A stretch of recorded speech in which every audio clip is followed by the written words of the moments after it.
नमस्ते बच्चों, मैं प्राध्यापिका अनिता जनार मेरे इस चैनल पर आपका स्वागत करती हूँ। आज मैं 12वीं कक्षा के लिए लेकर आई हूँ पाठ 4 आदर्श बदला। तो चलिए देखते हैं आदर्श बदला के लेखक के परिचय। आदर्श बदला इस कहानी के लेखक है सुदर्शन। इनका जन्म जो है सियालकोट में हुआ और इनका वास्तविक नाम मतलब असली नाम इनका है बद्रीनाथ।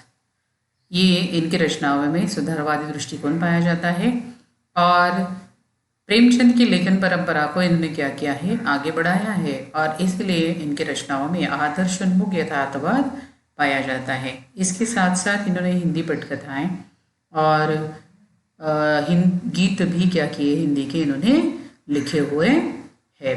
इनकी जो हार की जीत ये कहानी जो है ये प्रथम कहानी है उनकी और ये हिंदी साहित्य में अपना एक विशिष्ट स्थान रखती है। इनकी प्रमुख कृतियां हम देख लेते हैं।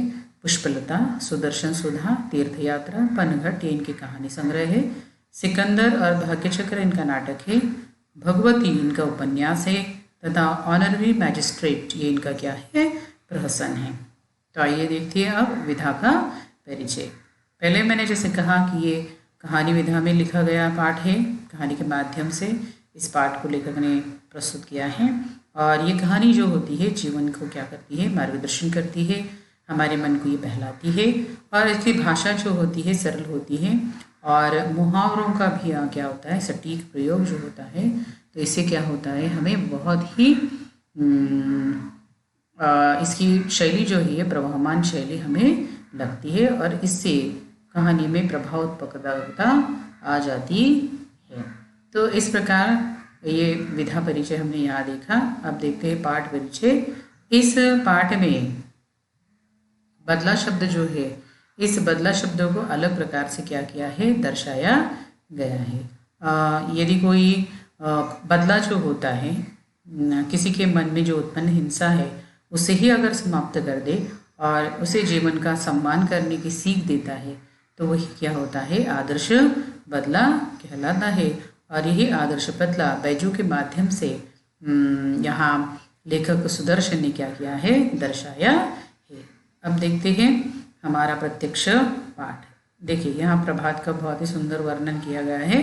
प्रभात का समय था, आसमान में बरसती हुई प्रकाश किरणें जो है संसार को नवीन जीवन की वर्षा कर रही थी और 12 घंटे का समय बीत चुका था। सुबह की खूबसूरत किरणें जो है पृथ्वी पर आ गई थी और इससे ये फूल जो है खुशी से झूम रहे थे, पक्षी मीठे गीत गा रहे थे, पेड़ों की शाखाएं खेलती थी और पत्ते क्या कर रहे थे, तालियां बजाते थे। चारों तरफ खुशियां क्या हो रही थी, झूम रही थी, चारों तरफ गीत गूंज रहे थे और ऐसे में एक साधुओं की टोली क्या हो जाती है, आगरा शहर में दाखिल हो जाती है। उनका ख्याल था कि मन बहुत क्या होता है, चंचल होता है और इस मन को बांधने के लिए या यहाँ वहाँ भटकाने से बचाने के लिए क्या करना चाहिए, सबसे अच्छा मार्ग होता है भक्ति के गीत गाना।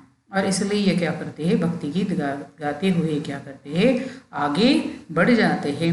और संसार को ये लोग त्याग चुके हैं तो ना इनको कोई सुर का ज्ञान था, न ताल का कुछ ज्ञान था, लेकिन कोई जो है उच्च स्वर में गा रहा था तो कोई गुनगुना कर गीत गा रहा था। लोग क्या कहेंगे कि इसकी उन्हें क्या नहीं थी, जरा भी चिंता रही नहीं थी, अपने ही धुन में वो क्या थे, मग्न थे। इतने में अकबर के सिपाही वहां आ जाते हैं और उन्हें क्या करते हैं, हथकड़ियां लगाकर पकड़ कर ले जाते हैं और बादशाह के दरबार में पेश करते हैं। क्योंकि तब भारत पर अकबर का क्या था, शासन था और उसके मशहूर तानसेन जो थे, रागी तानसेन कहा गया यहाँ, यह उनके लिए कानून बनाया था कि जो आदमी राग विद्या में उनकी बराबरी न कर सके वह आगरा की सीमा में गीत न गाए और जो गाए, अगर जो गाता है तो उसे क्या की जाएगी, मौत की सजा दी जाएगी। बेचारी ये वनवासी साधु थे, इनको इन बात का क्या नहीं था, बिल्कुल भी पता नहीं था। अज्ञानवश उन्होंने क्या कर दिया था, ये अपराध गाने का कर दिया था। अब क्या हो गया, तो चलो मुकदमा दरबार में पेश हुआ। तानसेन ने राग विद्या के कुछ प्रश्न पूछे, इन साधुओं को कुछ नहीं आया, एक दूसरे का मुंह ताकने लगे। तो वहां से तानसेन को उनकी बिल्कुल भी दया नहीं आई और उन्होंने क्या किया, उन्हें मृत्यु दंड की सजा सुनाई। बशर्ते वहां पर एक 10 साल का एक छोटा सा बच्चा था तो उस बच्चे को वहां से क्या कर दिया, छोड़ दिया। इसके अलावा बाकी जो साधु थे उनको सबको क्या कर दिया, मृत्युदंड दे दिया। ये बच्चा बेचारा रोता हुआ आगरे के बाजार से निकला और जंगल में जाकर अपनी कुटिया में क्या करता है, रोते तड़पते बैठता है और वो बार बार अपने पिता को क्या करता है, पुकारता है कि बाबू तू कहाँ है, अब कौन मुझे प्यार करेगा, कौन मुझे कहानियाँ सुनाएगा। लोग आगरा की क्या करते हैं, तारीफ करते हैं, मगर आगरा ने तो मुझे क्या कर दिया, बर्बाद कर दिया। इसने मेरे बाबा को क्या कर दिया, छीन लिया, उसे अनाथ बना दिया। बाबा तू कहा करता था ना, संसार में चप्पे चप्पे पर दलदले हैं और चप्पे चप्पे पर कांटों की झाड़ियाँ हैं। अब कौन मुझे इन झाड़ियों से बचाएगा, कौन मुझे इन दलदलों से निकालेगा, कौन मुझे सीधा रास्ता बताएगा, कौन मुझे मेरी मंजिल का पता देगा। इन्हीं विचारों में डूबा हुआ बच्चा देर रात कर क्या करता है, रोता रहता है। इतने में एक खड़ाऊ पहने हुए, हाथ में माला लिए हुए, राम नाम का जाप करते हुए बाबा हरिदास क्या करते हैं, वहाँ कुटिया के भीतर आ जाते हैं और कहते हैं बेटा शांति करो, शांति करो। उसके बाद ये बैजू क्या करता है, उठता है और हरिदास जी के चरणों से लिपट जाता है, बिलबिलाकर रोने लगता है और कहता है कि बाबा या महाराज मेरे साथ अन्याय हुआ है, मुझ पर क्या कर दिए, वज्र गिरा है, मेरा संसार ही उजड़ गया है, मैं क्या करूँ, मैं क्या करूँ। फिर भी हरिदास बोलते बेटा शांत। बैजू फिर से कहता है महाराज तानसेन ने मुझे तो तबाह कर दिया, उसने मेरे संसार को ही क्या कर दिया, सूना कर दिया। फिर भी हरिदास क्या कहते हैं कि शांत बेटा शांत। फिर बैजू क्या करता है, हरिदास के चरणों में और भी लिपट लिपट कर क्या करता है, कहता है कि महाराज अब शांति जा चुकी है और मुझे क्या है, बदले की भूख है, अब मुझे प्रतिकार की क्या है, प्यास है, तो मेरी प्यास आप क्या कर दो, बुझाओ। हरिदास फिर से कहते कि बेटा शांत बैठो, शांत बैठो। और बैजू ने करुणा और क्रोध की आंखों से क्या करते हैं, बाबा की तरफ देखते हैं। उन आंखों में आंसू भी थे और आह भी थी, आग भी थी। और जो काम हम कहते हैं ना, अगर जुबान से नहीं होता वो आंखें कर देती है, और जो काम आंखों से नहीं होता वो क्या कौन कर देता है, हमारी आंखों के आंसू जो होते हैं वो कर देते थे। ऐसी ही प्रकार से बैजू ने दोनों हथियार चलाए और हरिदास जो है इनका मन क्या हो जाता है, पिघल जाता है। और वो कहते हैं कि कोई बात नहीं बेटा, मैं तुम्हें ऐसा हथियार दूंगा कि जिसे तुम क्या करोगे, पिता की मौत का क्या कर सकोगे, बदला ले सकोगे। बैजू जो है हैरान भी हो जाता है और बहुत खुश भी हो जाता है कि, और वो उछल कूद कर कहता है कि बाबा आपने मुझे तो क्या कर लिया, खरीद लिया, आपने मुझे बचा लिया, अब मैं आपका आपसे क्या हूँ, सेवक। अब जो कहोगे जैसा कहोगे मैं करने के लिए तैयार हूँ। हरिदास कहते हैं देख, लेकिन तुम्हें 12 वर्ष कर तब क्या करनी पड़ेगी, कठोर और भयंकर तपस्या करनी पड़ेगी। तो बैजू कहता है कोई बात नहीं बाबा, 12 वर्ष तो क्या, मैं 12 जीवन, 12 जन्म ये तपस्या करने के लिए तैयार हूँ।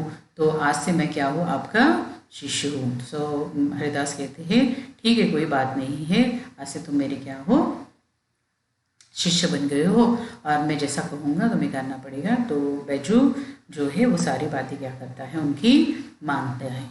तो अब ये जो ऊपर की घटना, जो मतलब ये जो घटना घटी है, इसे 12 वर्ष क्या हो जाते हैं, पूर्ण हो जाते हैं। 12 वर्ष तक ये बैजू बावरा जो है बहुत सारी तपस्या करता है और अब वो क्या हो गया है, जवान हो गया है। और ये राग विद्या में भी दिन ब दिन क्या हो गया है, अब आगे बढ़ रहा है। उसके स्वर में क्या है, बहुत जादू है। तान में उसके आश्चर्यमयी मोहिनी थी, गाता था तो पत्थर भी क्या हो जाते थे, पिघल जाते थे, पशु पक्षी तक क्या हो जाते थे, मुग्ध हो जाते थे। लोग जब सुनते थे और क्या करते थे, झूमते थे और उसकी वाह करते थे। हवा भी जैसे उसकी वो गीत सुनने के लिए रुक जाती थी। एक समासा क्या हो जाता था, जब वो गाता था तब बंद जाता था। एक दिन हरिदास ने हंसकर कहा कि बस अब मेरे पास जो कुछ भी था वह मैंने तुम्हें क्या कर दिया है, दे दिया है। अब तुम क्या पूर्ण गंधर्व हो गए हो और मेरे पास तुम्हें देने के लिए अब कुछ भी बचा नहीं है। तो इस प्रकार हरिदास बैजू से कहते हैं। तो बैजू हाथ बांध कर क्या हो जाता है, खड़ा हो जाता है और आंसुओं के रूप से उसके कृतज्ञता जो है आंखों से बहने लगती है। चरणों पर वह सिर रखकर बोलता है महाराज आपका ये उपकार जो है मैं जन्म भर क्या नहीं कर पाऊंगा, सिर से उतार न पाऊंगा। तो हरिदास सिर हिलाकर बोलते नहीं बेटा ऐसा कुछ कहो, मैं तुम्हें तुम्हारे मुंह से कुछ और ही सुनना चाहता हूँ। तो बैजू कहता आज्ञा कीजिए। तो हरिदास कहते तुम पहले प्रतिज्ञा करो। तो बैजू ने बिना सोचे समझे वो क्या करता है, कहता है कि मैं प्रतिज्ञा करता हूँ, ऐसे कहता है। तो उसके आगे वाला वाक्य जो है वो क्या करते हैं, गुरु जो है वो उसे पूरा करते हैं कि इस राग विद्या से तुम किसी को क्या नहीं पहुंचाओगे, हानि नहीं पहुंचाओगे। इस प्रकार से ये जो बैजू का जो वाक्य है वो कौन कंप्लीट करता है, उसके गुरु पूरा कंप्लीट करते हैं या पूरा करते हैं। बैजू बहुत लहू उसका सूख जाता है, उसके पैर लड़खड़ाने लगते हैं। जिस सफलता के बाग में वो उड़ रहा था वो क्या हो गया था, उसकी 12 वर्ष की तपस्या क्या हो गई थी, पानी पानी हो गई थी और उस पर पानी फिर गया था। प्रतिहिंसा की जो छुरी है उनके उसके हाथ आई थी। गुरु ने क्या की थी, प्रतिज्ञा लेकर उससे छीन ली थी।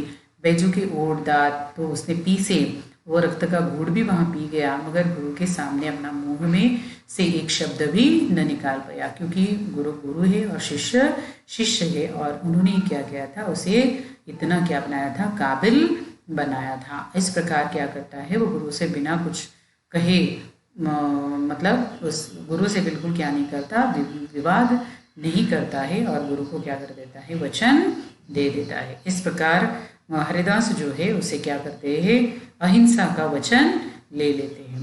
इसके बाद बैजू जो है एक सुंदर नवयुवक के रूप में सामने आ जाता है और वो आगरे के बाजार में गाते गाते वहाँ से गुजर रहा होता है। लोगों ने समझा कि इसकी मौत आ गई है शायद, और वे उठते हैं और उसके पीछे पीछे क्या करते हैं, निकट पहुँचते हैं तो देखते हैं तो उसके जो गाना है ये सुनकर वो भी क्या हो जाते हैं, मुग्ध हो जाते हैं, अपने सुध-बुध क्या होते हैं, खो देते हैं।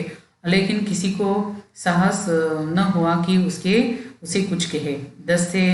दम से दम में यह समाचार क्या हो गया, फटाफट से क्या हो गया, पूरे नगर में जंगल के आग की तरह फैल गया कि साधु रागी आया है जो बाजार में गा रहा है। सिपाही भी हथकड़ियाँ लेकर उसे पकड़ने के लिए दौड़ते हैं, और परंतु जैसे उसके पास आ जाते थे उनका भी रंग क्या हो जाता है, पलट जाता है। साधु के मुखमंडल का जो तेज और जो किरणें उसकी फूट आती है, जो उसमें जैसे जादू था, मोहिनी थी, और वो भी क्या हो जाते हैं, उस शक्ति में मुग्ध हो जाते हैं। सिपाही को ना अपनी सुध रही और ना ही उसे हथकड़ियाँ पहनाने की सुध रहती है, और वे भी आश्चर्य से उसके मुख को क्या करते हैं, देखने लगते हैं, जैसे कि वहाँ क्या हो, प्रत्यक्ष रूप के सरस्वती का ही वास हो। संगीत की मधुर धुनी की ये धारा बह रही थी। साधु मस्त था, सुनने वाले भी उसमें मस्त थे। जमीन आसमान मस्त हो गया था। गाते गाते साधु धीरे धीरे चलता हुआ, और उसके पीछे पीछे ये सारे लोग जो सुनने वाले श्रोता थे उसके चलते चलते वो कहाँ पहुँचे, एक जन समुदाय जो है चलते चलते एक महल के वहाँ आकर रुक जाता है। और जब वो जादू टूटता है तो लोग देखते हैं कि वो किसका महल है, तानसेन का महल है। उन्हें दुख भी होता है और पश्चाताप से हाल मचते हैं और सोचते हैं कि अरे बाप रे, हम ये कहाँ आ गए, ये साधु तो अज्ञान में ही मौत के द्वार पर आ पहुंचा है। भोली भाली चिड़िया अपने आप अजगर के मुंह में आ गई है, फंस गई है। इस प्रकार से वो कहते हैं कि अब पता नहीं अजगर का मतलब तानसेन का दिल पिघलेगा भी या नहीं पिघलेगा। तानसेन बाहर आकर करता है और लोगों को देखकर हैरान होता है और सब कुछ समझकर नवयुवक को बोलता है, तो शायद आपके सिर पर मौत सवार है। तो नवयुवक जो साधु है, मतलब ये बैजू बावरा जो है, वो कहता है जी हाँ, मैं आपके साथ क्या करना चाहता हूँ, गान विद्या पर चर्चा करना चाहता हूँ। तानसेन बेपरवाही से उत्तर देते, अच्छा मगर आप नियम जानते हैं ना, नियम कड़ा है, मेरे दिल में दया नहीं है, मेरी आंखें दूसरों की मौत को देखने के लिए क्या है, हर समय तैयार है। नवयुवक कहता है कि और मेरे दिल में जीवन का मोह नहीं है, मैं मरने के लिए हर समय क्या हूँ, तैयार हूँ। इस प्रकार दोनों में क्या होती है, चर्चा होती है। सिपाहियों को अपनी हथकड़ियों का ध्यान आता है और वो झंझाते हुए क्या करते हैं, आगे बढ़ते हैं और उस नवयुवक साधु के हाथों में हथकड़ियाँ पहनाती है। भक्ति का उनका जब प्रभाव टूटता है तो उसके बाद उन्हें याद आ जाता है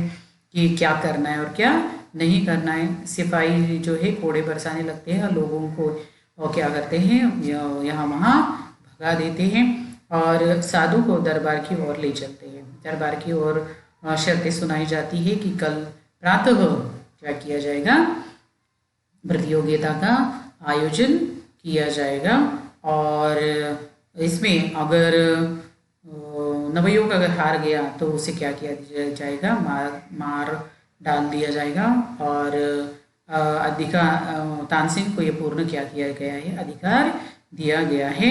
और नवयुवक जो है वो शर्तें मंजूर कर लेता है और दूसरे दिन प्रातः क्या करता है, आने का आने को मंजूरी दे देता है। और इस प्रकार ये बैजू बावरा जो है वो नौजवान मतलब वही है। तो दूसरे दिन क्या होता है, सुबह ही आगरे के लोग ये आगरा से बाहर जाते नजर आते हैं, मतलब बाहर जाते हुए नजर आते हैं, क्योंकि ये प्रतियोगिता जो है वो जंगल में क्या की थी, आयोजित की गई थी। और लोग ये सोचते कि चलो अब आज किसी के जीवन या मृत्यु का क्या करना है, तमाशा देखने की आज्ञा होने वाली है, तो चलो देखते विद्वत्ता किस प्रकार से वहाँ है। और जो कभी अकबर की सवारी देखने भी घर के बाहर नहीं आते थे, वो आज क्या कर रहे थे, सारे जंगल की ओर जा रहे थे। ऐसा जान पड़ता था कि आज नगर से बाहर वन में नया नगर बसने जा रहा है। कानों वहाँ चांदनियाँ तनी थी, कुर्सियों को कतार में सजाया था। उसके बाद जनता बढ़ रही थी और उद्विग्नता और अधीरता से गान युद्ध के समय की क्या कर रही थी, प्रतीक्षा कर रही थी। बालों को प्रातः मिठाई मिलने की जो आशा दिलाई जाए, तो वह रात भर क्या करता, उठ कर देखता है कि अभी सूरज निकला है या नहीं। इसके लिए समय रुक जाता है।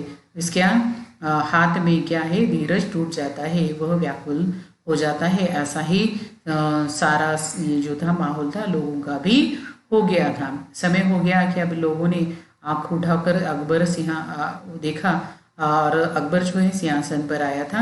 साथ ही नीचे की तरफ तानसेन बैठा था और सामने फर्श पर नवयुवक बैजू बावरा दिखाई दे रहा था। मुंह पर उसके बहुत सारा तेज था और आंखों में निर्भयता थी। अकबर ने घंटी बजाई और राग विद्या जो है या संगीत विद्या के संबंध में बैजू बावरा से तानसेन ने कुछ सवाल पूछे। बैजू ने उचित उत्तर दिए और लोगों ने हर्ष से क्या की, तालियां बजाई।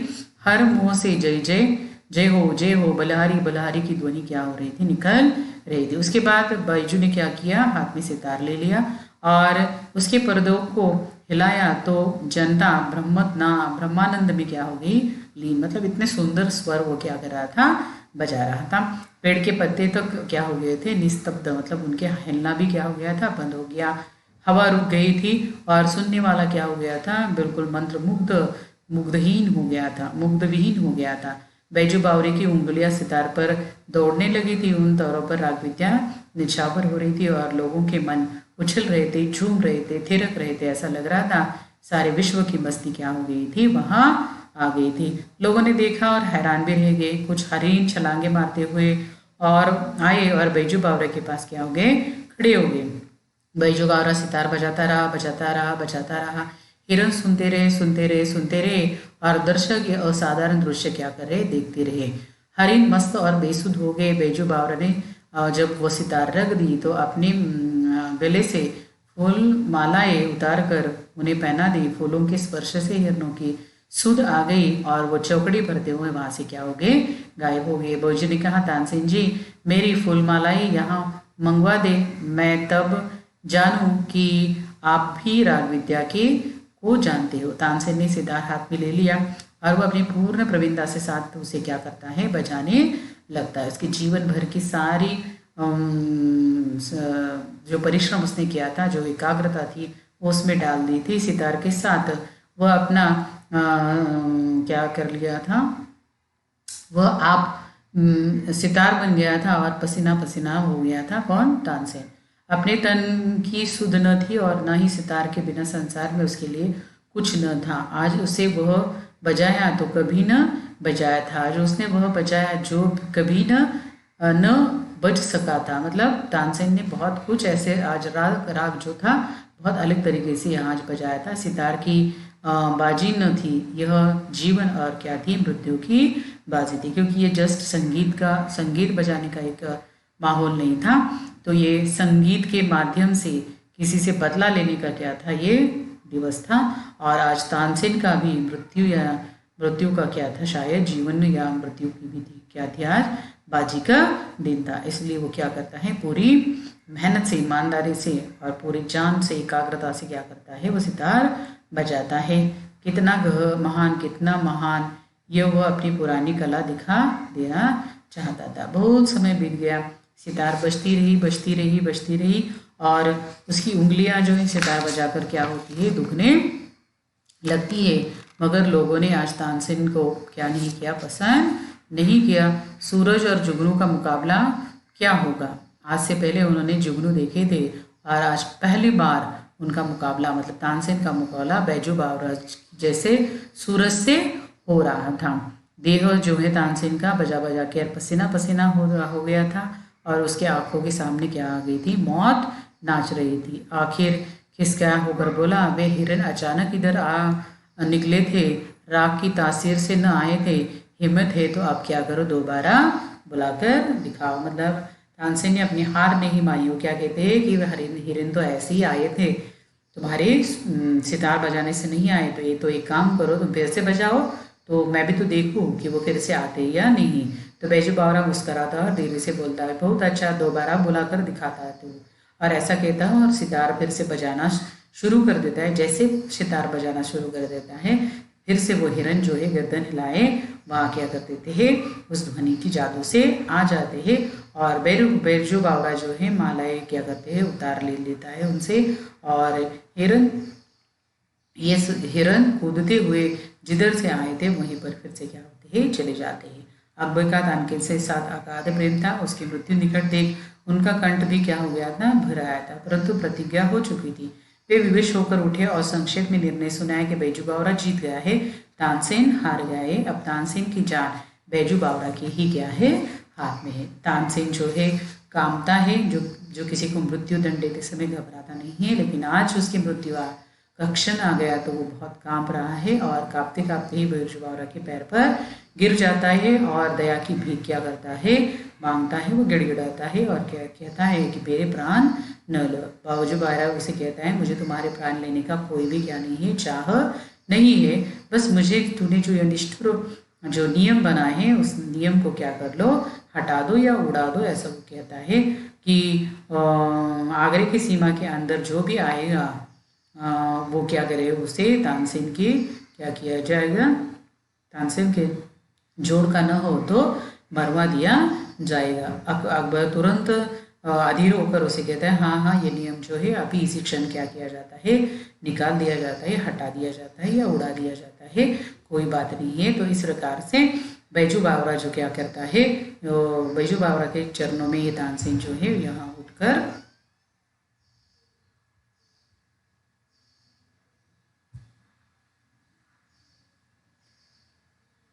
बात उसके चरणों में लिपट जाता है और दीनता से कहता है, मैं यह आपका उपकार जो है जीवन भर कभी नहीं भूलूंगा। फिर बैजू बावरा जवाब देते हैं कि 12 साल पहले तूने जिस बच्चे को क्या किया थी, जान बख्शी थी, आज वो बच्चे ने आपकी क्या की है, जान बख्शी है। तानसेन हैरान होकर देखने लगता है और फिर थोड़ी देर बाद उसे क्या होती है, पुरानी उसकी वो भूली हुई एक धुंधली सी बात क्या हो जाती है, हाँ याद आ जाती है। तो इस प्रकार से बैजू बावरा जो प्रतिशोध लेता है, ये प्रतिशोध क्या है, एक आदर्श है और ये सबके सामने एक आदर्श प्रस्तुत करता है और इसलिए इस पाठ को आदर्श बदला ये नाम दिया गया है। इस प्रकार हमें भी हमारे जीवन में किसी से अगर कुछ बदले की भावना अगर आप में आती है तो उसके मन को परिवर्तन करने की कोशिश अवश्य करनी चाहिए, ना कि उससे बदला प्रतिशोध जिसे कहते हैं वो लेने की ठान लेनी चाहिए। इंसान के मन में अगर बदलाव आ जाता है तो वही क्या होता है, आदर्श बदलाव होता है। बच्चों, अगर आपको मेरा ये वीडियो अच्छा लगा तो इसे लाइक कीजिए, शेयर ज़रूर कीजिए और बेल आइकन अवश्य दबाइए ताकि आने वाले नए वीडियो की नोटिफिकेशन आप तक पहुंचती रहे। तो मिलते हैं एक नए वीडियो के साथ। धन्यवाद।